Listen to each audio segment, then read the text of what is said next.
بسم اللہ الرحمن الرحیم، میں اسماعیل خان اور آپ دیکھ رہے ہیں میرا ڈیجیٹل چک۔ آج پھر عمران خان صاحب کی جو بہنیں ہیں وہ عمران خان سے نہیں مل سکی، ان کی ملاقات نہیں ہو سکی۔ اس بار لگ رہا تھا کہ جو پچھلی بار سب کچھ ہوا تھا تو اس کے بعد ریاست سسٹم تھوڑی سی لچک دکھائے گی، اور عمران خان صاحب کی جو بہنیں ہیں، کیونکہ ایک لیگل پروسیجر ہے نا، مطلب ایک فیملی ویک ہوتا ہے جس میں جو قیدی ہوتے ہیں ان کے جو گھر والے ہوتے ہیں وہ جا کے ان سے ملاقات کرتے ہیں۔ آپ کس طرح کسی کو روک سکتے ہیں، لیکن یہاں پر روکا جاتا ہے۔ چلے فیملی کو تو آپ روک دیتے ہیں، لیکن ایک عدالتی آرڈر ہوتا ہے کہ یہ 6 لوگ عمران خان سے ملنے کے لیے جائیں گے، اور اس کے بعد کوئی بھی باہر آ کے اس کی میڈیا ٹاک نہیں ہوگی، اس کو ایک ٹویٹ کے ذریعے لوگوں تک پہنچایا جائے گا۔ لیکن جب سے یہ عدالتی آرڈر ہوا ہے ہم نے یہی دیکھا ہے کہ وہ 6 لوگوں کی لسٹ تو جاری ہوتی ہے، لیکن عمران خان سے ملنے کوئی اور چلا جاتا ہے۔ مطلب وہ 6 لوگ جن کا لسٹ میں نام ہوتا ہے وہ عمران خان سے نہیں مل سکتے، لیکن اس کے علاوہ پک اینڈ چوز کر کے اپنی مرضی کے لوگ اندر بھیج دیے جاتے ہیں۔ آج بھی ہم نے کچھ اس طرح دیکھا، 6 لوگوں کی جو لسٹ جاری ہوئی تھی، جس میں سلمان اکرم راجہ تھے، برشر گوہر تھے، نعیم پنجوتا تھے، نیاز اللہ نیازی تھے، ان کو ملاقات کی اجازت نہیں ملی۔ اس لسٹ میں سے صرف 2 لوگ عمران خان سے ملے، ایک برشر گوہر اور اس کے علاوہ جو لوگ جن کا نام لسٹ میں نہیں تھا، جس میں فیصل فرید چودھری تھے، علی عمران تھے، ان کو عمران خان سے ملاقات کے لیے اندر بھیج دیا گیا۔ اب برسٹر گوہر کا تو چلے کہہ سکتے ہیں کہ نام تھا، لیکن جو 2 لوگ ایسے ہی آپ نے اندر بھیج دیے، ان کو کس شرط پہ بھیجا؟ اور پھر سلمان اکرم راجہ سے جب یہ سوال کیا گیا تو انہوں نے اس سے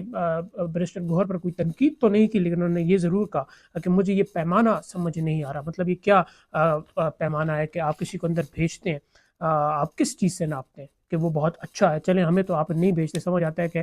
ہم آپ کو پسند نہیں ہیں، لیکن جن لوگوں کو آپ اندر بھیجتے ہیں وہ آپ کو کس چیز پر پسند ہے؟ تو انہوں نے پھر ایک بار پھر سے وہ شک و شبہ والی بات کر دی اپنی پارٹی کے خلاف۔ تو لیکن یہ سوال پوچھنا چاہیے کہ 6 لوگوں کی لسٹ جاری ہوتی ہے، کچھ کو آپ اندر بھیج دیتے ہیں، کچھ کو آپ اندر نہیں بھیجتے۔ تو یہ کون سا پیرامیٹر ہے جس پہ آپ ناپتے ہیں کہ یار یہ شخص اچھا ہے، یہ شخص اچھا نہیں ہے؟ اور جبکہ عدالتی آرڈر ہوا ہے کہ یہ آپ 6 لوگوں کی لسٹ جاری کریں گے اور اس کے بعد یہ 6 لوگ اندر جائیں گے۔ آپ نے پھر ان کی بہنوں کو بھی ملاقاتیں نہیں کرنے دی، کہ جس پر جو عمران خان صاحب کی بہنیں تھیں انہوں نے پھر وہاں پر احتجاج کیا۔ اب وہ شام تک وہاں پر بیٹھی رہی، وہ کچھ جہاں پر انہوں نے اسٹے لیا، جہاں پر کوئی ڈھابا شابا تھا، اس کو بھی پھر بعد میں بند کر دیا گیا۔ اور پھر ایک تصویر بھی علی خان کی وائرل ہو رہی ہے جہاں پر وہ زمین پر بیٹھی ہے۔ تو یہ ویژولز پاکستان میں نئے نہیں ہیں، ہم نے دیکھا ہے کہ یہی اپوننٹس تھے ان کے، شریف خاندان اور بینظیر بھٹو اپنے بچوں کے ساتھ عدالت کے باہر کھڑی ہوتی تھی، جیل کے باہر کھڑی ہوتی تھی، وہ تصویریں بھی ہم نے دیکھی ہیں۔ اور آج پھر ہم علی خان کی بھی تصویریں دیکھ رہے ہیں، اور ایک طرف یہ علی خان ہے جو عمران خان صاحب کی بہن ہے، دوسری طرف وہ ایک ماں جو ہر ہم دیکھتے ہیں کہ ہفتے میں عدالت کا چکر لگا رہی ہوتی ہے اپنے بیٹوں کے لیے۔ تو یہ چیزیں ریکارڈ ہو رہی ہیں ہسٹری میں، یہ چیزیں آپ کو دکھائی جائیں گی کہ آپ نے اس دور میں کیا کیا، آپ ماؤں کے ساتھ، بہنوں کے ساتھ کیا کر رہے تھے اس دور میں۔ تو یہ بڑا افسوسناک ہے۔ پھر جب بیرسٹر گوہر اندر جا کے عمران خان صاحب سے ملے تو 6 احکامات عمران خان صاحب نے باہر اپنی قوم کے لیے، اپنے جو ان کی پارٹی ہے اس کے لیے انہوں نے دیے ہیں کہ ان 6 چیزوں پر پارٹی کو عمل ضرور کرنا ہوگا۔ پہلا تو انہوں نے یہ بات کلیئر کی ہے کہ کسی قسم کی کوئی بھی ڈیل نہیں ہو رہی، کوئی بھی ڈیل نہیں ہوگی۔ اگر مجھے کوئی ریلیف ملے گا تو وہ ان عدالتوں سے ہی ملے گا۔ مطلب وہ عدالتیں جو 26 آئینی ترمیم کے بعد ہمیں پتہ ہے کہ ان عدالتوں کا کیا حال ہو رہا ہے، وہی عدالتیں جب آرڈر کرتی ہیں کہ 6 لوگ اندر جا کے ملیں گے تو وہ اندر جا کے مل نہیں سکتے۔ پھر بھی عمران خان صاحب یہی کہہ رہے ہیں کہ وہی عدالتیں، انہی عدالتوں سے مجھے ریلیف ملے گا۔ لیکن اس سے پہلے شاید یہ بات اسی وجہ سے آ رہی ہے کہ وہ اعظم سواتی نے جو قرآن پر ہاتھ رکھ کر یہ فرمایا تھا کہ مجھے عمران خان صاحب نے کہا تھا کہ آپ جا کے ڈیلنگ کریں، تو شاید اس کا جواب انہوں نے دیا کہ کسی قسم کی کوئی ڈیل بھی نہیں ہوگی۔ دوسرا انہوں نے فرمایا کہ جو منرلز والا ایکٹ تھا، جو کافی بات بھی چل رہی تھی کہ کے پی کے میں جو یہ وہ ہو رہے ہیں فیصلے، ان کو بند کر دیا جائے، تو آج عمران خان نے کلیئر کیا ہے کہ اس کو ابھی آپ بالکل روک دیں، میں سی ایم کے پی کے سے ملاقات کر کے خود پھر اس کو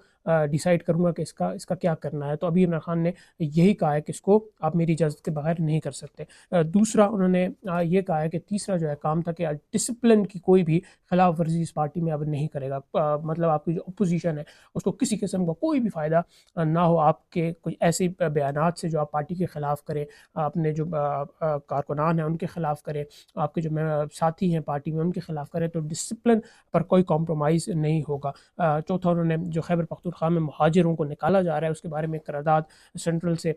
کہ اس پر تھوڑی نظر ثانی کی جائے اور اس کو دیکھا جائے، ان کو تھوڑا سا وقت دیا جائے کیونکہ پورا صوبہ اس سے افیکٹ ہو رہا ہے۔ اور آخر میں انہوں نے جو اپوزیشن الائنس ہے اس کے بارے میں کہا ہے کہ وہ جلدی جلدی جو بھی کرنا ہے فیصلے کرے اور اس چیز کو اختتام تک پہنچائے، اور احتجاج کا بھی انہوں نے فرمایا کہ احتجاج بھی ہمارے پیپرز میں ہے، ہم دیکھ رہے ہیں کہ چیزوں کو کس طرح آگے لے کے جانا ہے۔ تو یہ چیزیں آج عمران خان نے اپنے جو بیرسٹر گوہر ان سے جا کے انہوں نے ملاقات کی، تو یہ اچھے احکامات انہوں نے پہنچائے ہیں اپنی پارٹی تک۔ اب یہ بیرسٹر گوہر اندر سے لے کر آئے ہیں، پھر یہ سوالات ہونے شروع ہو جائیں گے کہ کیا عمران خان نے سچ میں یہ فرمایا یا پھر کوئی باتوں کو توڑ مڑوڑ کے، کیونکہ جب تک عمران خان صاحب کی بہنیں یا وہ لوگ جن کا لسٹ میں نام ہو وہ جا کے اندر ایک بار نہیں مل لیتے، تو اس طرح کے سوال پھر اٹھتے رہتے ہیں۔ وہ لوگ اٹھاتے رہتے ہیں جن کا نام لسٹ میں نام ہوتا ہے اور ان کو اندر نہیں بھیجا جاتا، تو وہ بھی سوال کرتے ہیں کہ یار پھر ہمیں باتوں پر یقین نہیں ہے، کیونکہ پھر اعظم سعادتی آ کے قرآن پہ ہاتھ رکھ کے یہ کہنا شروع ہو جاتے ہیں کہ مجھے عمران خان نے یہ کہا تھا، کوئی اور آ کے یہ کہنا شروع ہو جاتا ہے۔ تو جب تک آپ جو لوگ ملنے آتے ہیں جن کا لسٹ میں نام ہوتا ہے یا ان کی فیملی والے ان کو اندر نہیں بھیجیں گے، تو اسی طرح شک و شبہات بڑھتے رہیں گے۔ اب اس کے علاوہ پر ایک اور لڑائی بھی چل رہی ہے بیرسٹر گوہر اور ایاز صادق کے درمیان، جب کل جو ایک میٹنگ تھی امریکی وفد کی طرف سے امریکی سفارت خانے میں، جس میں جو پی ٹی آئی کی مرکزی قیادت تھی انہوں نے شرکت نہیں کی تھی، اور جب ان سے سوال کیا گیا تھا بیرسٹر گوہر سے تو انہوں نے فرمایا تھا کہ مجھے کسی قسم کی کوئی بھی انویٹیشن نہیں ملی۔ تو اس پر ایاز صادق نے کہا کہ میرے پاس ثبوت ہے، میرے پاس میسیجز کے طور پر بھی ثبوت ہے، کال ریکارڈنگز بھی ہیں، اور مجھے پتہ تھا کہ بعد میں کس طرح کی بات ہوگی تو میں نے ثبوت رکھے ہوئے ہیں۔ تو یہ کہنا ہے ایاز صادق، اب اس میں کون سچ بول رہا ہے؟ کسی طرف سے تو کوتاہی ہوئی ہے، یا تو بیرسٹر گوہر کی طرف سے کوتاہی ہوئی ہے، ان کو ملا ہے اور وہ گئے نہیں ہیں، یا پھر جنہوں نے بھیجنا تھا، کیونکہ دو جو ممبرس تھے پاکستان تحریک انصاف کے وہ تو پہنچے ہوئے تھے، تو وہ ان کو کس طرح انویٹیشن کس نے بھیجی ہے، یہ سوال تو ہے۔ آج کی ویڈیو میں بس اتنا ہی، آپ سے ملاقات ہوگی اگلی ویڈیو میں، اپنا بہت خیال رکھیے، خدا حافظ۔